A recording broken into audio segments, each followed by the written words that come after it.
Hello, welcome to PlayStation Access. I'm Nathan, I'm here with Dave. Hello. Dave, it's now nighttime. Yes, and we're going to talk. This is a video about Dishonored 2, which I'm looking forward to very much. I've decided to call this video 5 Reasons We'll Be Playing as Emily Kaldwin. Right. Even though you don't really agree. We didn't talk about this. Well, No. I might want to play as Corvo. Well, I'm sorry, man. It's basically just a way for us to digest everything that we've just seen, because we saw a whole lot of gameplay.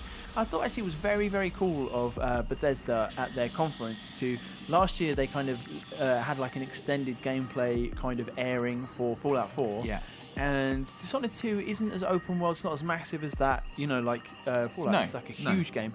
So I thought I think it's a sign of how good Dishonored was. People were really recognizing it. That was a damn good game. Oh, God. Wasn't it? Do you remember when I bought an actual heart? For work. I do, And I spoke about it, and I threw a bit of it at Rob. Yeah, I know. Yeah. That was, what a great day that was. Strange. Thanks, Dishonored. Unfortunately, we probably can't show any of that right now, so you'll just have to take our word for it. Weird. Yeah. But so the reasons that I probably will definitely be playing as Emily.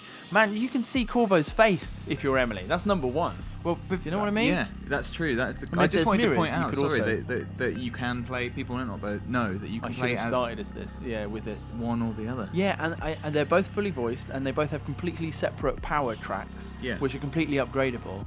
And this video is mostly about those powers. But number one is, you can see Corvo is your dad, and you can see his face. Yeah.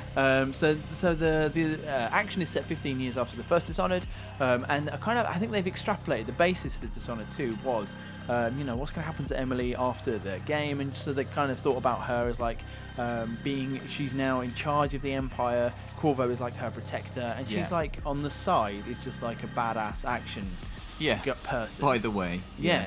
And so there's like a reference in the bit of the gameplay that they showed to Corvo's like, I know you kind of go out at night just along the rooftops. Yeah. Don't think I don't know that. So that's what she's up to. And then her throne gets usurped by a bad man.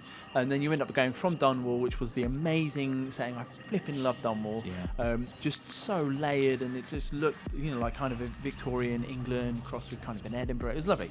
And now you go to a place called Kanaka, which looks like, what I loved about this is kind of moving on, but in like similar, related kind of ideas, because there was loads of stuff about empire in the original Dishonored, and this looks like a kind of colonial, like Mediterranean or kind of North African. They specifically reference kind of Greece and Italy. The guys from Arcane. It looks wicked. It's absolutely incredible how different it looks from Dishonored. How different it looks from Dunwall. The whole colour palette is... But also of a piece. Absolutely. And the art style in Dishonored games, anyway, is fantastic. We're getting off track because Dishonored's so good. But number 2, then, these are getting into the powers now. It's just basically a list of her powers, Dave. Okay, right. Well, do you know, I guess what Far Reach is the kind of it seems to be her most useful one. That's for interacting with objects and people. Harvey Smith, who is the co-creative lead co-lead designer, was talking about how you can use that on enemies too. As you can throw them up into the air and then do horrible things to them while they're in the air. Yeah. I love doing that sort of thing. So that's kind of, I think that's her bread and butter. Then the cool, the thing about Dishonored, which made us, we did some of our first Let's Plays about it, is when you go into a situation and you kind of use a combination of powers, that it's just in an interesting way, and it's how the game kind of sets up those elaborate kind of emergent bits of gameplay. Domino, explain to us what happened in the gameplay with Domino, man. Yeah, so Domino is a power by which you kind of link enemies together. We saw 3 enemies linked in the gameplay. Overseers, yeah. I'm sure you can upgrade it possibly to more. And maybe 4 or 5. Who knows? I wouldn't like to speculate at this time. And whatever happens to one of them, by way of sort of pain and death, happens to all of them. Yeah, so nice stuff. Not like one has a biscuit and the other's like, look, a biscuit, lad. Exactly. So Emily linked 3 overseers together, then sort of led one off to a mine. He was shocked. And then she reached up and then got up to a higher vantage point, and then the shot kind of travelled along the tether that was kind of linking them all. Exactly. And that was what, sorry to go off track again, but that was in a mission that they kind of picked out because it showed how you could kind of pick your own path through the story too. So there were the Overseers were one faction, the Howler Gang is another one, and they were who they're kind of at war with the Overseers, and you could choose to kind of align with either of them or none, and that would then affect the kind of the story as you go forward and eventually maybe the end game state. Man, I love that stuff about Dishonored. It's just so well put together. Yeah. Next is Shadow Walk, I'm going to admit to not really understanding how Shadow Walk works, except No. you kind of... What did you do before? Show people what you did? I don't remember. Or was it me who did it? Just Emily kind of goes...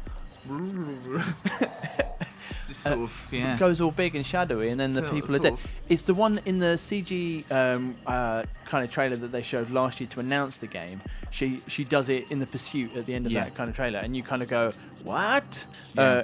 She just kind of becomes a shadow being and chases after something. And it wasn't really clear the reason that you would use that power apart from because it's really cool. Yeah. But that is exciting. But then there was Mesmerized, which is kind of a more stealth-based one. It's a kind of unshowy power which I tend to shy away from.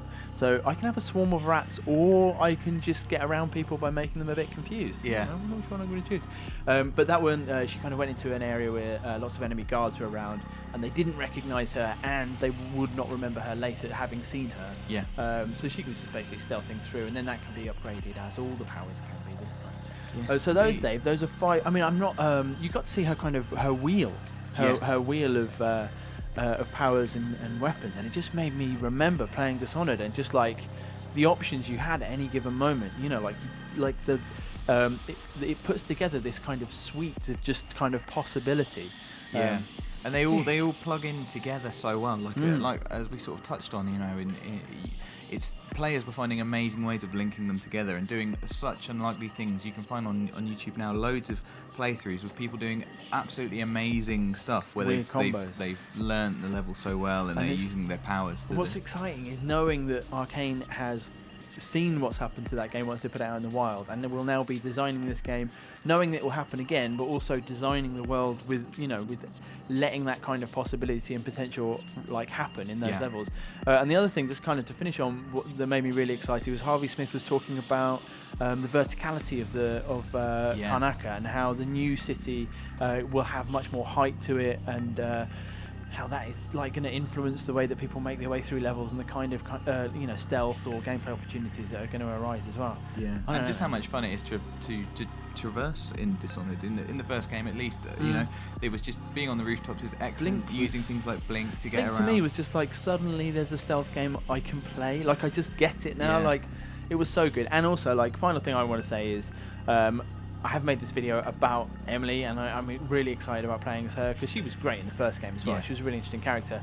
But this is a game I am definitely going to play twice. You know what I mean? Like, it's going to be essentially a different game the second time round, because it's all about just, walking into a scenario and going, how can I deal with this given my powers? I don't know how you couldn't play it twice. It's really, really exciting. Well, I'm going to. Okay, good. Let us know what you are looking forward to in Dishonored 2, just assuming that you are, because, you've got good taste. Let us know what else you want to see at E3, because we're here all week, and we will go and see stuff if you tell us to. Don't forget to subscribe and stay with us. We're going to have loads more from the show floor.